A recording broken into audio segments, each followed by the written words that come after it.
Welcome to the Backpack Pushers podcast, brought to you by Enlightened Equipment, the best quilt makers in the world. Check them out at enlightenedequipment.com. With me today is a man who doesn't waste money on gear, but saves it for artificial snacks. Ben McAuliffe. How's it going? It's going good. I love the artificial snacks. You know, I buy McDonald's in bulk, and then just, you know, years later, I still have bulk? it. You know, do you have White Castle? I know not everywhere has White Castle, but they got the White Castle. I don't have it. There's suitcases you can buy, like 30 burgers, and they're like small little burgers. Okay. I was thinking more like the fruit by the foot that I found in your car. Oh, yeah, Gushers. Just wrappers of Ritz with cheese, the like squeezed cheese. And what else did I see in there? There was like Hostess cakes, a lot of those. Twinkies, yeah. Well, I like the snowballs. Cookies, yeah. Twinkies. You had like, I think you had a stash like 100 Twinkies like under the seats. So there's Costco. You know, anytime you go, you got to buy in bulk for. That's for right. you know, it's the sugar. The sugar gets you up there, and the yellow dye number 5 helps. It does, kind of evens things out, hydrates right? You. I think it hydrates you really well. It does. It's an electrolyte. So okay, we have an episode about speaking of wasting money. We had an episode about stop wasting money on like hiking gear traps is the phrase that our guest uses. He goes by the name of Mowser. He's an up and coming YouTuber, and he has some of the best ideas and some of the best advice because he's a hiking guide. So this is a guy. Should we trust this guy? What do you think? I think so. I think he's one of the more trustworthy guys. He seems to know his stuff. I think so too. You know, we'll find out. We'll have to be the judge afterwards. And Ben and I are not immune to wasting money. So after we chat with Mowser, we're going to talk about something that we've wasted money on that's outdoor related. So we got that coming up. Oh boy. And Ben, you got the Bible verse of the episode? I do. This one's easy. Matthew 6:24. No one can serve two masters, for either he will hate the one and love the other, or he will be devoted to the one and despise the other. You cannot serve God and money. So that's why I think I always throw my money away, is because I don't serve it, you know? So you're not a good steward of your money because you're like, I don't want to be tempted. I'll just yeah, let's just give it away. Yeah, right. Let's just buy stuff. Yep. Yeah. Okay, well, if that's the case, do you feel like that show Shark Tank, is that like an appropriate show? Oh, I love that show. Okay. But aren't they serving the master of money in that show? They're trying to help people, Carl. They're solving problems that everyone has. You know, I've always wanted to watch hummingbirds. It's always been like a big like joy of mine to just sit and have so you know, they make one where you can wear a hummingbird feeder and have the hummingbirds come right up to your face and be inches away. Right. So well, that's what the entrepreneurs are doing.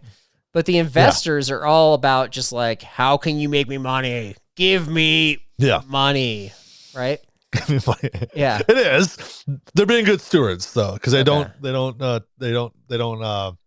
down the bad deals. All right, I think it's questionable at best. That's what I'll say. But we don't want to waste money, so we've got the expert Mowser who's going to tell us how to avoid it coming up right now. With us today is a mountain guide and up-and-coming YouTuber who gives some of the best advice. He lives in Tasmania. Mowser, how's it going today, sir? Oh, I'm doing very well. Great to be here. Thanks for joining us from across the world. You're welcome. What's the biggest stereotype people have about Tasmania? Probably a local Australian one is that we often have two heads.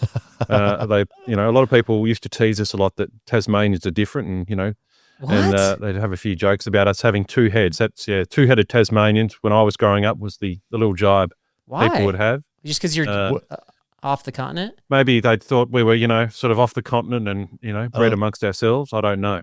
I thought you could say something about that, like the Tasmanian devil, that they're just running around all over the place. Yeah, some people think that. But, if you're from overseas, a lot of people think there's kangaroos just bouncing down the road in Sydney. So interesting. Yeah. You've got the Tasmanian devils, and you've got maybe even the Tasmanian tiger here in Australia or in Tasmania that is elusive and hasn't been, it's been extinct for nearly 100 years, but there's a lot of people that think it's still around. So that does pique some interest from people as well. Is that your version of the Bigfoot? Is the Tasmanian tiger? Yep. Okay. Tasmanian tiger, but it was actually a species here 100 years ago, but was driven to extinction. Was it big? Is it a big thing or is it little? Like, no, about the size of a dog. Okay. And I know a couple of people who swear they have seen one. They've seen a Tasmanian tiger. Wow. They swear it ran across the road while they were driving. There's quite a lot of expeditions that have been run over the years. People coming here searching the signs of the Tasmanian tiger. Okay. There's a lot of remote wilderness where it could be hiding. I like to think it's still out there. You know, it's just down in a little corner of the state, untouched, living its life and staying out of trouble. It makes you feel good to know that it might be out there. Okay. And here, my stereotype was like all Australians have a pet koala bear, you know, that they just have and hold, and you know, we ride kangaroos to school. Yeah, well, that's right. Yeah, and box them. I hear. Well, I was down your way a while back, and I was looking for the Tasmanian devil, and we were driving down one of the roads, and I thought I saw a Tasmanian devil as roadkill in the middle of the road. So I pulled over. I don't know the name of the road. I think it was like a highway. So a super busy road, and I got out with my video camera to see. I think I found one, even though it was dead. And then I got, as cars are whizzing by, I'm like the dumb tourist, and I was taking a picture of a possum, I think is what that was. So, yeah, I tried. Didn't actually see one. I was probably driving by just going. Yeah, you're like, who's that guy? Yeah. What's his problem? Who's that guy? Americans. All right. So let's get into some of your content that you've been doing. You shared about making mistakes on a recent YouTube. So you obviously don't mind sharing mistakes you've made from years of experience, but what is your biggest backpacking blunder? Well, one of the biggest ones that comes to mind, I mean, I've been hiking for over 30 years, 35 years, and luckily I haven't made too many lately, but probably the biggest one I've made was 25 years ago when we got to a really awesome mountain range. We'd hiked there for a couple of days, and on the big day that we got up onto the range, we got to our campsite, had the awesome view of this amazing peak called Federation Peak, and I turned around to see my mate standing there with his head in his hands like he was about to cry. And I was like, what's the matter? And he goes, I've lost the tent poles. I can't find the tent poles. And we're on this exposed mountain ridge, and I'm sitting there, and it's dusk. It's getting started, you know, it's going to be dark in an hour or so. And I'm just there going, oh, like, what do we do here? So that's probably the biggest blunder. He rushed back down the trail to try and find these tent poles. But we'd been walking for about 8 hours that day, and I thought, guaranteed they're way back in some scrub or some bush somewhere. He arrived back. I'd managed to string up our tent into like a tarp setup, and we slept under that for the evening. Luckily, the weather stayed fine, but the area is renowned for bad weather, and that was our main concern. But we lived to tell the tale. And probably equal with that is another one, which I don't know if I've mentioned on my channel before, but when I was guiding some friends on a pretty tough mountainous hike here, and I told them just to go ahead and wait, but instead they tried to go down a small cliff, and they dropped their backpack off a 400-meter cliff into a valley below, and that was never to be seen again. Brand new backpack, brand new gear. What? Yeah. Wait, how do you drop a backpack? How do you drop it? Here in Tasmania, there can often be pack hauling, so you've got quite severe drops where you're not carrying ropes and climbing gear. You might just carry a small rope for pack hauling, and we actually had one, but they decided they'd just pass the pack down this cliff to the next person. They passed it down. The person slipped a bit, let go of the pack, and then it's just rolled off down this little valley behind them, and just I've arrived and seen this pack midair sort of flying out off this cliff, and you're not getting to the bottom of this cliff. Like it is a very remote area. We did try to go back and get it, but and on a separate trip, but it was just too thick, the scrub, and just trying to access the base of this cliff. So that pack still sits there. Like is there some good stuff in that pack? Is this worth the effort? Like, should we go? Is there like a wallet full with cash? It probably is. I mean, the pack was literally 2 days old. Like, it was brand new. It had new gear in it. Right. Yeah. Okay. It's probably still there. Well, you know how you get it is you just share it. You put a point on the map, and you just tell people there's a treasure there. I know. This is like Forrest Fenn's treasure all over again with a backpack. It's been dropped off a cliff, and although it's probably been weathered right now, I'm not sure the backpack's worth anything, but if there's still some goodies inside, like a stove or some like a wallet full of cash, or I don't know, if he happened to be carrying gold with him, that'd be great. That'd be a better story, obviously. So, Did you take like dog bones and chuck it down onto the pack so people think it's like more of a mystery? Yep, we could do that. Like they find the bones in the backpack. Actually, it would be a good mission to go back and try and find that some 25, 26 years later. Might be something I'll do in the future for a video.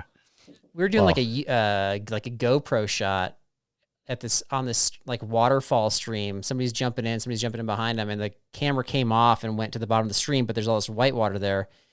and it's probably been frozen and unfrozen for years now, but I've always wanted to go back and get that. So I don't know. Just a thought. But all right. So the first story you shared though, like you shared that on your YouTube channel. And when I heard you first share it, I was like, was this your friend that lost the poles, or is this you that lost the poles? That was my reaction. It was my friend that went down there. I saved the day stringing up the rain tarp or whatever, but my friend was the one. Yep. Yeah, but it was one of my best friends, still is today. He actually lives in America, lives in Portland. So he'll probably figure out what I'm talking about now. But he will. And a few of my other friends will. Gotcha. Yep. All right. Well, if you're listening to this, please confirm the story's accurate. And that he's I'm not more telling. curious, was it the same guy that dropped the backpack? I mean, are we noticing a trend like 25 years later? Like, he was on both trips. He didn't drop the backpack. Okay. That was someone else. When you talk about your biggest blunder trips, is he on most of these trips? Is this the kind of the common thread here? No, that was that was 2 trips where there was both of us there. Okay. There were others as well. Because I have that guy in my group who's on all the trips where debacles happen. Yep. I hear you. Yeah. yeah. So another thing is your brutally honest pieces of advice is know your limitations, which I like because sometimes we don't know our limitations.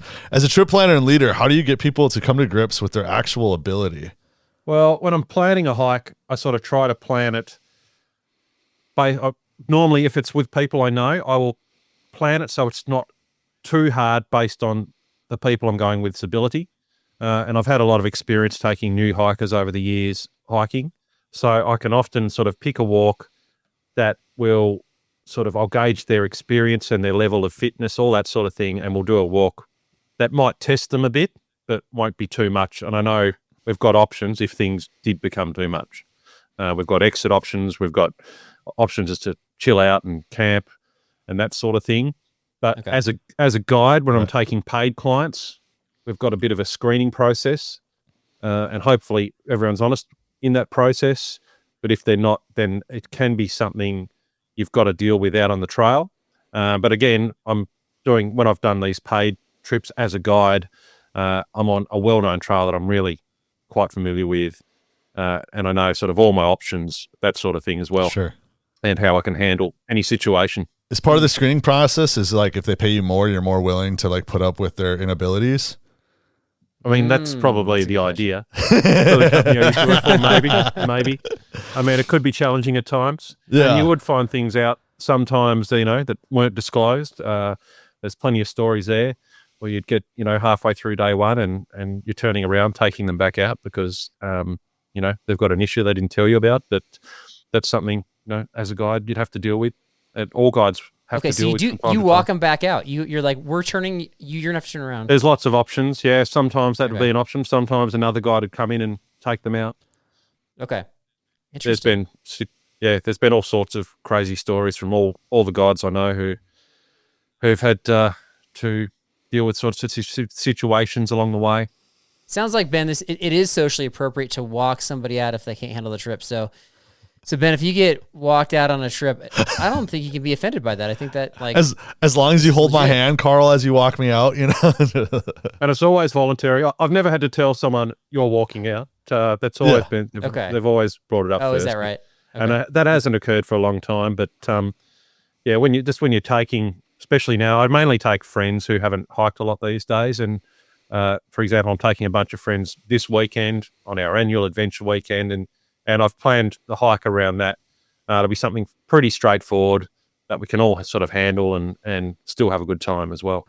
So one thing we kind of talk about on the podcast that comes up frequently when we talk about trip planning and being a group leader is mutiny on the trail. Sometimes it's like, let's go this way because this is the trail we planned. And people are like, no, let's go up and over and try to find this lake. How do you deal with that? When I'm hiking with friends, we'll have a friendly conversation. We'll decide and tend to go with the majority unless, I might have a mate who's really good at navigation and I'll say, hey, guys, listen to this guy. Like he has a good point here. Maybe we should go this way. But generally these days we'll come to a pretty good group consensus. If I have someone who is just set on, right, I'm going this way and they really want to go that way. In the past, I have had someone say to me, look, I'm going this way. You can't stop me. And that's what I'm doing. You told that story. Yeah. Yeah, I did. So I had someone that did that, and that was on a paid trip for a company I was working for. And I explained, look, if you go, I have to go with you, and then I leave 9 other people with one guide, and that's not fair. And they're your friends, and it's not fair on them. And and they were like, oh, I'm definitely doing that. And I was like, well, what do I do here? So I had to. It was back in the days of sat phones in briefcases, so we had one of those with us, and we had to call into our boss and say, what do we do? And they're like, let them go. Wow. Did fill out a little release of care form. I don't know how legally binding that was, but they left and they did the walk they wanted to do. Okay. That's crazy. But again, it's not a situation you want to be in. If it was with a friend, I'd just sort of explain, so we're going this way. Trust me, if it was someone, generally I'm hiking with people of my level of experience or less. I've never sort of had an issue with someone sort of saying, again, I'm going that way. Yeah, I was hoping for some tips. Like we have people, if I say, okay, we're going to do a trip and we're going to be going to Antarctica, we're going to be going 70 miles a day. You have a 100-pound pack on. Like there's guys that are like, I haven't exercised in decades, but I think I'm up for this trip.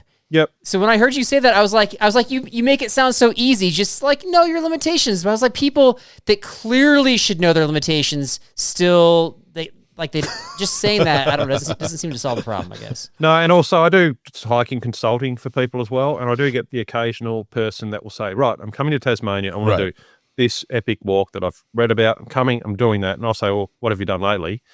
And they're like, oh, I haven't hiked for like 10 years, and I'll be like. That's probably not the best one to go and start with. What I'd be doing first is maybe at home, do a day walk, do a lot of day walks, build up to an overnight walk, build up to a 2-night walk, build up to a 3-night walk, and then coming down and do this 5 or 6-night walk. I wouldn't just go out and do this walk straight away. And they'll be like, oh, yeah, but I do running and, I'm pretty fit. And I'll be like, yeah, it's a different kind of fitness. You need to be training with a backpack on. Doing all that sort of stuff before you even think about coming and doing a multi-day trip. Look, people won't always listen to that advice, and I've seen people come down and they'll head out on a trip after being advised to maybe do a bit more training and that type of thing, and then I'll hear stories of how they've turned around on day one and had to quit and change their trip plans. And not everyone always listens to that advice. That's a nice way of saying it, is basically like, what's your recent hiking resume? And if it's not up to par, then maybe reconsider. So that's a good. I guess we got to start having applications, Carl. Like fill this out. And I mean, I do some pretty crazy off track expeditions here with friends. It could be up to sort of 10, 12, 13 days at times. And I'll say, and I've got my core group of buddies that we go on these, and we all know each other's ability, and we're comfortable going with each other. If someone else, good friend, comes along and says, oh, yeah, that sounds cool, I might come on that. And I'll be like, but you haven't done a 2-night hike in like 12 years. It's like, I don't think it's a good idea. Oh, no, I'll be, so you just got to be blunt in those situations and stuff and say, not a good idea. No, you can't go. How do you deal with all the, I'm told in Australia, everything can kill you there. Like all animals are dangerous, poisonous. I know. That's not. I'm just thinking about that. No, it is. To me, it is because that's my limitation. Is I'll die with your poison. limitation is that you're allergic to deadly animals. That's my limitation. Okay. I mean, I'm pretty comfortable hiking here in Australia. If I came to North America, I'd just be freaking out about bears the whole time. That's all I would be able to think about. I haven't hiked in North America, but. That would be the main thing on my mind. In Australia, I've got to worry about maybe treading on a snake. Okay. Yeah, good thing here is bears aren't poisonous. Yeah, that's true. But that is bite you. Yeah. Their bites are benign, so it's like not that big. Snake bite, bear bite. Same thing, really. Okay, so one of the topics you had out recently is hiking gear traps or backpacking gear traps. And you put out a video, and obviously, like when you're on YouTube, you're putting, like the video is kind of going in one direction, and you can respond to comments and this and that, but you're not always getting like that immediate feedback about some of these things. So this is our opportunity to have feedback and react with questions and comments. And so I picked out 4 or 5 of them. And so, like, can you just like quick thoughts about each one as far as why it's a hiking gear trap, and then we've got some follow-up thoughts and questions we're going to throw at you. So Ben, what's the first one? The first one, carbon fiber trekking poles. I think carbon fiber trekking poles are great for sort of running, that sort of thing, when you want to be light, doing day hikes, that sort of thing. But I have had trouble with them in the past in that once they break, they stay broken. You're really going to struggle to fix them. I've broken 2 sets in the last 3 or 4 years that I can think of carbon fiber trekking poles, but I am tough on my gear. That's the first point. I'm very tough on my gear. It's pretty rare for me to come back from a week-long trip and not have some bit of damage in the terrain we go through. I mean, my friends will say that I'm a bit uncoordinated sometimes. They'll say, I slip over and I fall over. But a lot of the time we're dealing with a lot of mud and slippery, steep slopes. So those trekking poles, I've been coming down fast down a peak. Okay. I think on one occasion coming down fast on a peak, moving pretty quick, and I've just my feet have slid out from under me in the mud, and I've just gone bang all my weight onto the trekking poles, and one of them snapped instantly with all my weight on it. I'm not a small guy, so I've slid out from under it. Okay. The poles have stayed stuck in the ground and just snapped under my weight. And another time, and I've done this with an aluminium pole as well, is where I'm moving through quite a deep muddy section, and I've moved forward pretty quick into some deep mud, gone knee deep straight away. My pole is over here. And then I've tried to adjust my weight to get out of the mud quickly, and I've moved over onto the trekking pole. The trekking pole's stuck in the mud as well, and all my weight's gone over on the trekking pole, which is then bent on the edge of the mud pool that I'm in and snapped in half as well. You got a lot of mud there, it sounds like. It sounds like mud's the big issue here. Yeah, the plains here can get pretty muddy, especially if they're a well-trodden trail. Yeah. You can have... I mean, last week on the hike I was on for 8 days, we had waist-deep mud for the last couple of days in quite a few sections. Okay. So I don't think that's very much fun, waist-deep mud. Yeah, it can get pretty tough. I was thinking of lightning sand, Yeah. Yeah, no, it can be fun at the right time. But after a few years, you get pretty sick of it. Yeah, you answered some of my questions. I had thoughts about as far as like why they're breaking. I don't think you explained that. And so, because you're like, check out all these poles that I broke, and you showed them. And I have one of them that I've used for years, the Black Diamond Carbon Z poles, I think they're called, and I love them. I haven't. Yep. I mean, we get mud too. It's not as bad as you. So I haven't had the torque on them. But then I think you kind of wrapped up your thought by recommending the Durston poles, and I just felt like I was confused because the Durston poles, they don't have the wrist straps, and I put a ton of torque on my wrist straps and my poles when I'm using them. And I thought, well, if you're breaking your poles, you're probably putting a ton of torque on yours. Wouldn't you want the wrist straps? Yeah, so you can get the Durstons with the wrist straps now. Okay, Okay. That comes as an option. So I've got them. You know that, okay. Yep, and they're really good. Okay. And the reasons I nearly went with another Black Diamond aluminum pole, but the reason I went with the Durstons is they are completely modular. So I can go to Durston's website and buy the bottom section of the pole. I can buy the top section. I can buy a new wrist strap. Oh, yeah. So nice. I don't have to replace the whole pole. And that is the main reason I went with it. And they're also really light, which is great as well. Yeah, they are.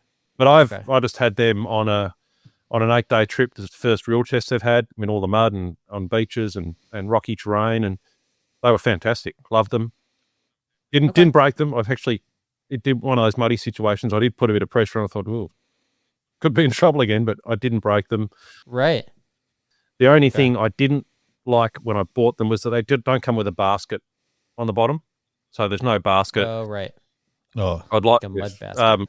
Jan had the option to buy the Compodel basket, which I bought separately on the bottom because I like a basket mud, and I like, if in winter, if there's snow, I like a basket as well. So, but apart from that, they're great. So yeah, we had Durston on our show a few months ago, and at the time he did not have the straps, and I guess I haven't checked back since. And we kind of semi scolded him. Yeah, we semi scolded him about it. Ben, do you think he added the straps because of us, because we got mad at him for not having? I honestly think after the interview, like immediately afterwards, he just went to the warehouse and said, "Let's get straps and do it." You're welcome, everybody. So, that's all we're trying to say. Yeah, we should have trademarked it or tried to get royalties off that or something. But I absolutely, guess, we'll learn next time. Okay, your next one was don't buy premium clothing gear unless your adventures really warrant it.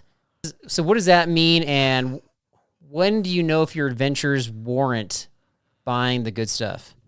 Well, I guess what I'm getting at there is more people who aren't going out that often, who are just getting into it and don't know if they want to be, they don't even know if they like it as much yet, hiking.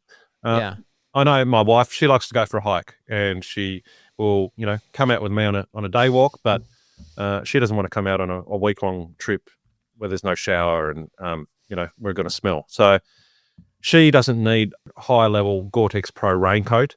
She can get by with something a bit lighter, something not as durable, is a bit lighter and a bit more comfortable for her. Okay. If she's decided that, I want to come out on one of your big expeditions with you, I want to go out and do, a 5-day trip, and then I might say, right, we better upgrade your rain jacket, or we better get you some better rain pants, or, a slightly bigger pack, or a better fleece, or a better down jacket, or something like that.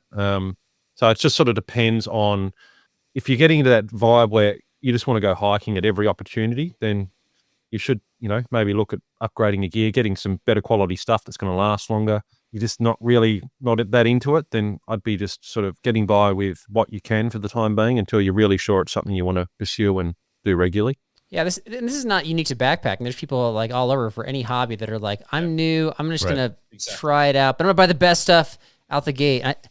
The term that I have for those people are just, they're just rich people, right? They just have a lot of money to burn. But I guess for me, though, some of the premium stuff can actually help your adventure or break your adventure, right? So at what point do you look at that? Like if you're a newbie and you get, horrible shoes where the soles fall off and your camping stove doesn't work, then it makes it horrible and you're not going to backpack. So for those circumstances, what would you say? Well, if you're just getting into it and you do want to buy something that, is going to be of a better quality, I'd probably be looking first at, my footwear. The other thing I'd look at, and I'm just looking at when I started out, was, because it rains a lot here in Tasmania, is a rain jacket, a good rain jacket, and good footwear is what I started out with when I was, 35 years ago when I started hiking, and then I'd borrow most of the other stuff. I had, my basic clothing, I had my fleeces and stuff, but they were the two main ones that I started with, followed closely by a backpack and a tent and that type of thing. But I think two of the best sort of investments you can make for starters are in your footwear and in good rain gear. If you're in an area where it's raining a lot. Completely agree with the footwear. That can definitely make it or break it. For sure. Yeah, and back then, it was all hiking boots. Everyone wore was hiking boots. But these days, obviously, trail shoes are huge. I do a lot of trail running, and I like my trail runners, but I tend to still wear good boots here in Tassie a lot. I get told off a lot for that sometimes in the comments, but the terrain here is just unforgiving. You rip shoes apart pretty quickly in the off-track stuff here. On the open trails, it's fine, but I still like my good solid boots. Sure. So actually, and that's another one you had on here was don't invest in cheap footwear. And so let me follow up with that thought, because, okay, first of all, when you talked about that, you had a shot of your shoes. I think it's your shoes as reference. So you had this camera shot where you're invest in good footwear, and then here's my shoes, I think. And there was 100 pairs of shoes. Are you do you have a quiver of shoes? You're well, under these conditions, I'm gonna go with these. Under these, I'm gonna go with these. How do you opens up his second bedroom's just a shoe closet, Yeah, I'm a reformed shoe holic. I had a bit of a problem there. My wife will attest to this. She'll go, okay, what are those shoes you're wearing today? I said, I've had these for months. She's like, no, you haven't. No. So yeah, when I was doing a lot of trail running, I wanted to try out every shoe. I wanted to try all the trail runners. I had racing shoes, I had road racing shoes, I had trail racing shoes.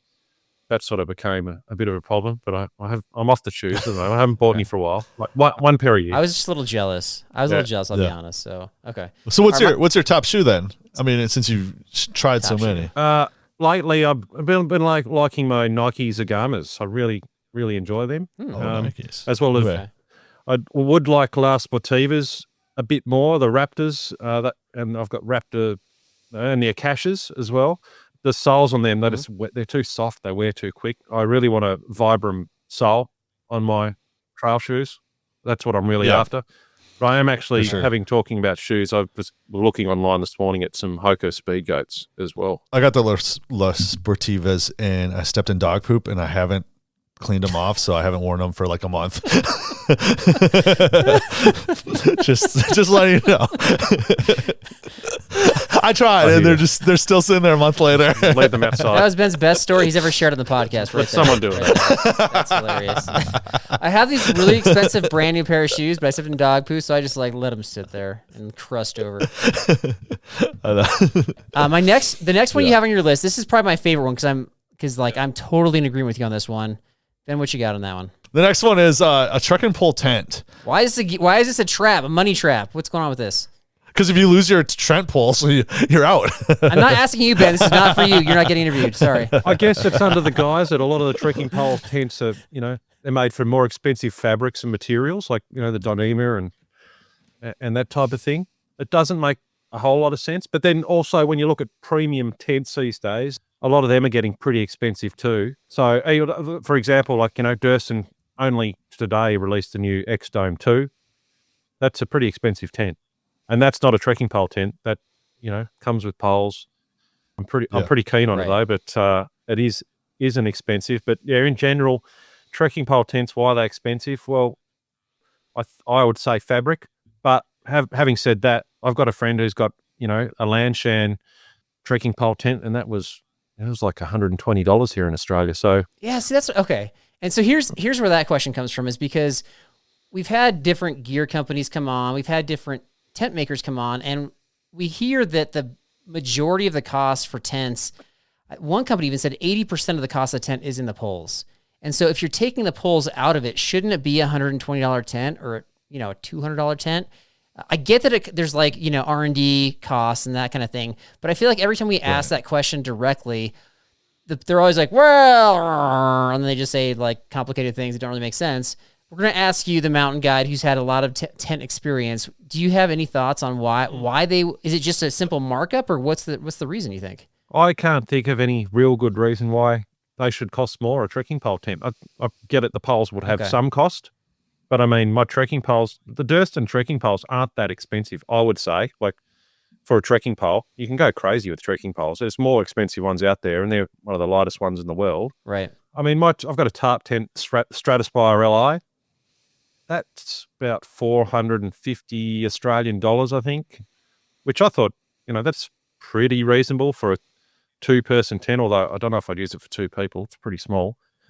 Right. And then, and then you look at something like the Durston, you're paying another $300, and that's got its own poles. Right.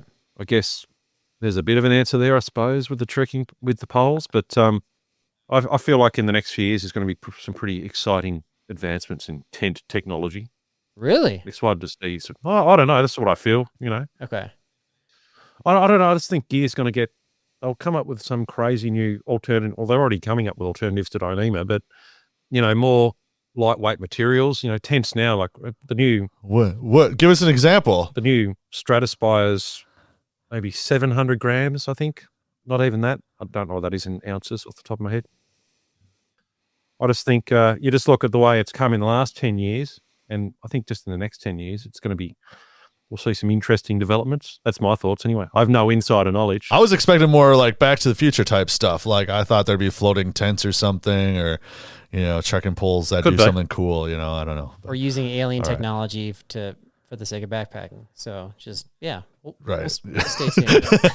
That's the first thing they're going to use alien technology for. Well, they've already been using it, for time travel. So might as well kind of, go into backpacking next, right? No, I mean, I'm just looking forward to, like hiking food, like a Back to the Future, where you just put a bit of water on a tiny little thing, and then all of a sudden it's a massive pizza or something. Yeah. Yeah. Right. The rehydration. Yeah. Although they have made a lot of advancements in good tasting dehydrated meals, and so there's that. But all right, if you want to hear more about essentially money traps or hiking gear traps, he goes more into detail. Check it out. We'll have it linked in our show description. Okay, it's time for the lightning round. So you got 1 minute to answer as many questions as you can. So these could be anything from just your opinions on stuff, fun questions, silly questions, whatever. And then typically people get about 8 questions, right? But we've had as many as 13. So that's your challenge. All right. Are you ready? Okay, I'm ready. What's better, Bears, Beats, or Battlestar Galactica? Beats. What is the best Australian food? Steak. Favorite licorice brand? Darrell Lake. Ooh, I haven't heard that one. A trail on your bucket list. I only just discovered it. The massive DNT in Norway. Oh, okay. Favorite place to vacation, or I guess you might say holiday? Tasmania. All right. Food you refuse to eat. Salmiakki, which is a Finnish food. Ooh. Has anyone ever stolen your YouTube ideas? Not that I'm aware of. All right. An irrational fear you had now or as a child? Bears. Carl or Derek?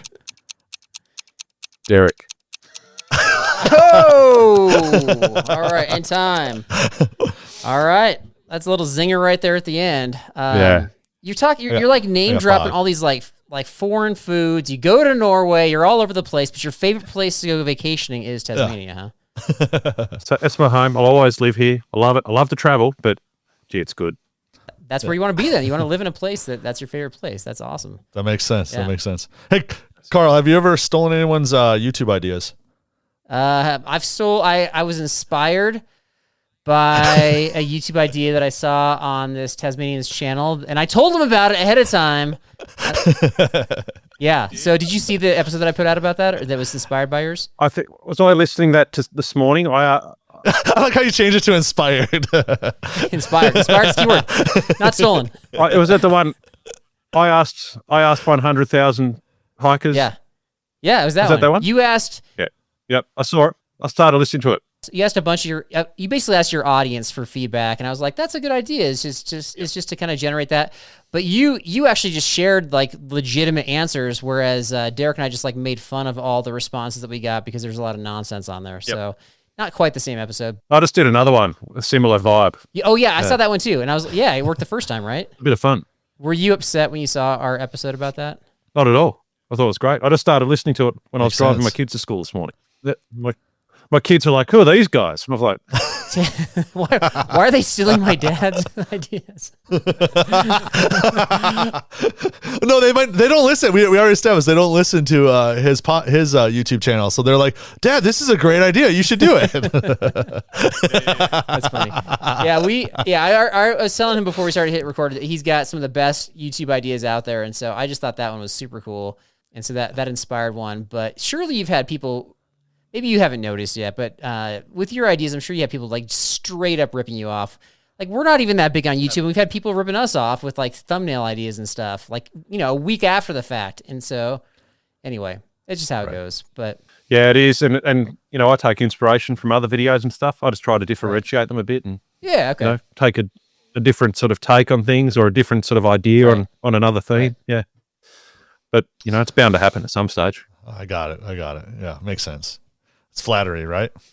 Take inspiration. What can we look forward to on your YouTube channel coming up? Oh, yeah, we've got heaps coming up. Doing what I'm looking really forward to at the moment is doing some detailed sort of trip planning videos. And that's where I've gone out to my audience again, and I've said to them, if you could hike anywhere in the world, give me a hike that I could do, and I will show you exactly how I'd plan it from here in Tasmania. So that'll be how to get to the country that it's in, the gear I'm going to take, the food I'm going to need, how I'm going to plan the whole trip. So I'm working on that at the moment. There's a bunch of people left a bunch of really awesome ideas, and I'm trying to figure out how I can go and do those actual hikes now. But I'm going to do that planning video. I'll probably do a couple of them because there's some really good tips. There's some really good ones in there. That's a crazy good idea. See, you're the ideas guy. You got some awesome ideas. I love that. And then we've got a few digital products in the works too. The usual, we're going to have a few more gear reviews coming up soon. Some other trail hacks. Some more hiking tips that actually work. Yeah. I am going to try and get my friend on at some stage. He's very, very cheap with his gear, and he buys very cheap gear. So I'd like to get him on at some stage to talk us through his strategies. And when you talk of shoes, he just did this 8-day hike with me in these trail shoes he bought off AliExpress, and they actually held up really well. But yeah, that's coming up too. Wait, is this the same friend that lost the tent poles and threw a pack off the ledge? Different friend. Okay, different friend. Gotcha. That friend that did that, Carl, lives in Portland, and if we're doing a timberline trail, so we should invite him and see what epic fails we can have. Yeah. With him. Hey, thank you so much for coming on the show. We'll have links in our show description. Check it out, and Mowser, thank you so much for your time. Really appreciate it. Yeah, loved it, guys. So much. Thanks so much, and yeah, take it easy. Out on the trail, capability isn't optional, it's essential. That's why I'm using Case knives. Built for whatever comes your way, these knives have been trusted for more than 100 years, on the job, in the wild, and even to the moon. Made with craftsmanship in Bradford, Pennsylvania, every Case knife is a piece of American grit you can count on, whether you're splitting kindling, cutting paracord, or just cutting up some tape to take care of a blister. Case knives, every day capable. The trail is calling your name. Are you ready?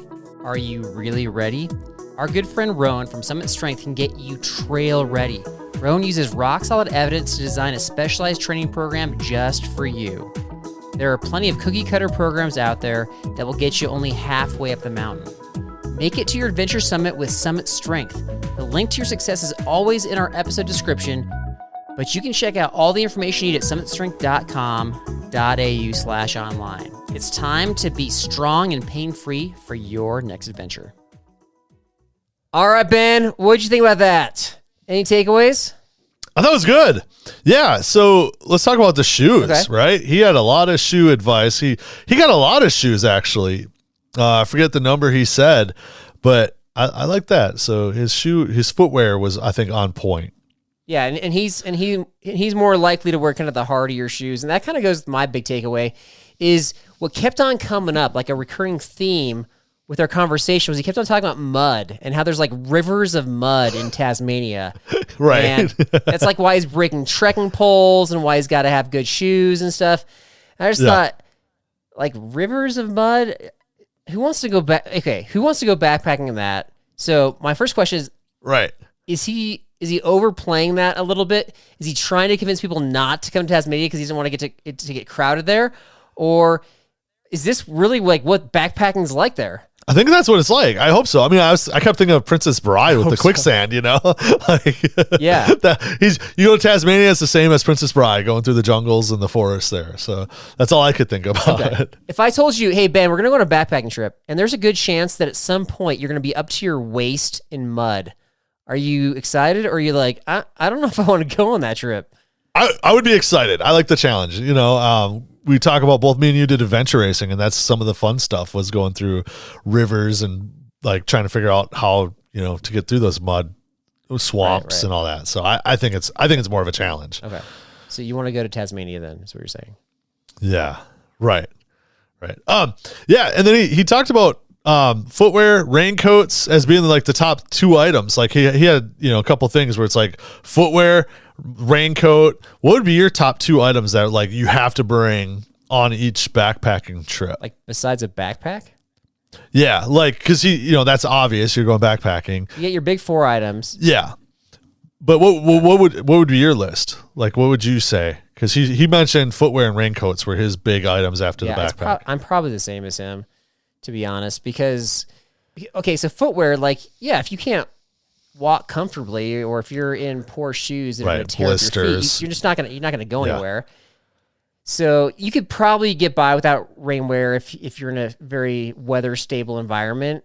But yeah, I've seen lack of rainwear almost end people's trips. So appropriate clothing, maybe then. Yeah. Did you have one? Yeah, for me, it would be footwear, obviously, because the blisters and that, you know, you got to protect your feet above everything else. And then maybe sleeping bag.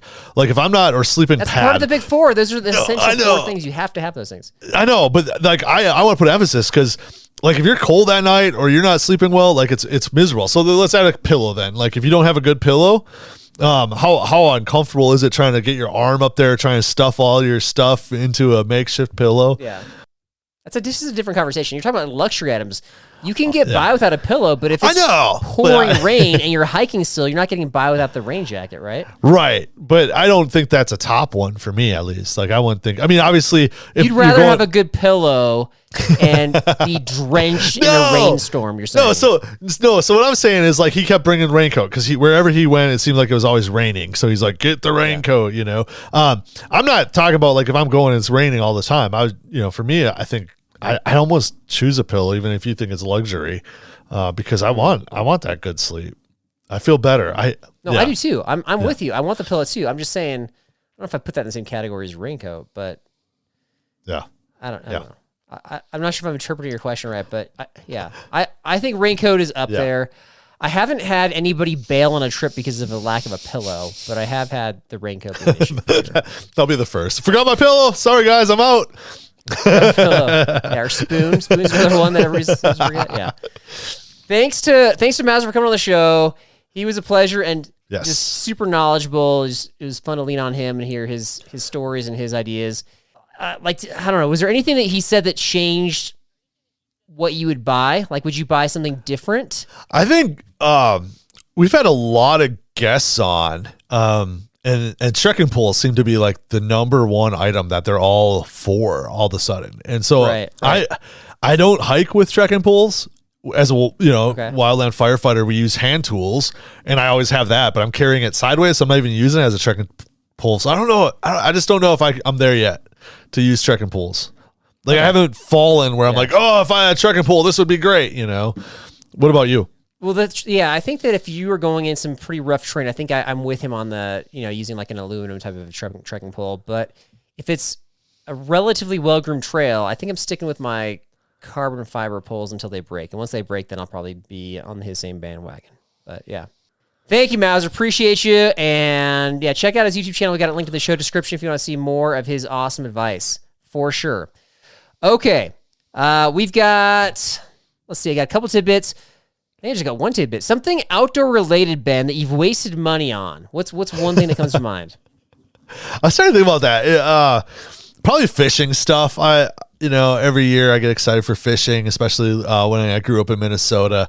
That fishing opener is like a huge deal. Right. And there's so much gear I've wasted on, and fishing lures that were crazy expensive. I mean, $30 for a lure that would just break off or get caught in a tree. So anything fishing related just seems like it was a waste of money. And I scaled down my tackle box to just a small bag now. Yeah. I don't know how many fisherwomen are listening to this show. We definitely have some, 100%. Yeah. But anytime we've done like a fishing based episode, it's like nobody's tuning in for that one. So yeah. For me, okay, I got it right here. Is it the pocket knife? For me, this is a pocket made by Sita Chicken Tramper Ultralight Gear. Sita. And so they made this pocket that you can kind of put right here on your shoulder strap. So you can kind of slide in whatever, some quick grab items like a cell phone. That's really what I wanted to have it there for all my training days.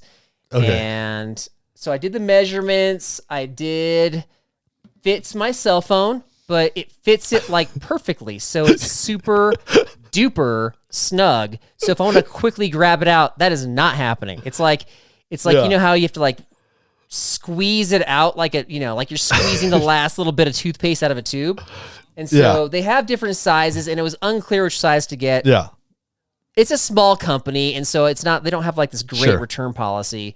And so I feel like and the other thing too is it says that it fits most backpacks, and I haven't tried my second backpack yet, but the Gregory Paragon that I'm using, which is a new backpack, it does not fit that one. So how is it supposed to fit? So because it looked like it was like a shoulder strap basically, or like one of those cross purses or whatever. I don't want to get too far into the weeds, but there's some different. There's like webbing sometimes on the shoulder strap itself.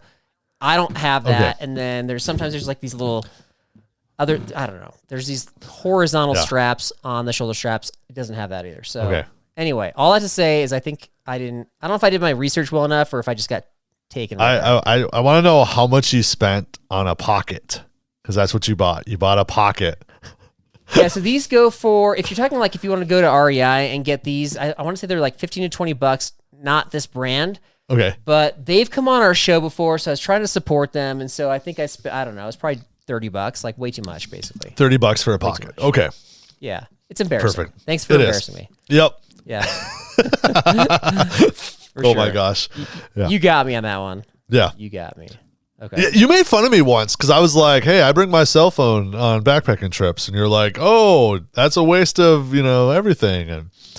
And now. What are you talking about? You're the one that said not to bring a cell phone. You don't want to have a cell phone. I always bring my cell phone on trips for videoing stuff and taking pictures. What are you talking about? Yeah. Well, you bought a pocket for it. So I didn't have that. But this is more for, I'm going to be putting in a lot of time training. And so I want to have it there to like listen to podcasts and music and that kind of stuff. Yeah. So that's the thought Sounds process. good. Speaking of training, we're on Strava. So join us. Yes. I didn't know how to link. I'm not good at Strava. Like I don't know how to link Strava. So I don't know. So I just had in our show description, you're just under your name, right? Ben McAuliffe, right? Just search it up. Yeah. Yeah. Yep. Yeah. Search it. I'm under Carl Backpacking Blisters, so, I think is yeah. Yeah. You could follow us and then when I have training events that I post, I'm typically praying. My post is typically like a prayer for somebody that's kind of part of that community. So anyway, Ben, that's all I got. You got anything else? No, just remember, if you're not wasting money, you're not really backpacking. That's probably true, actually, in a lot of ways. All right. Have a good week, everybody, and God bless. the pocket percent. See ya.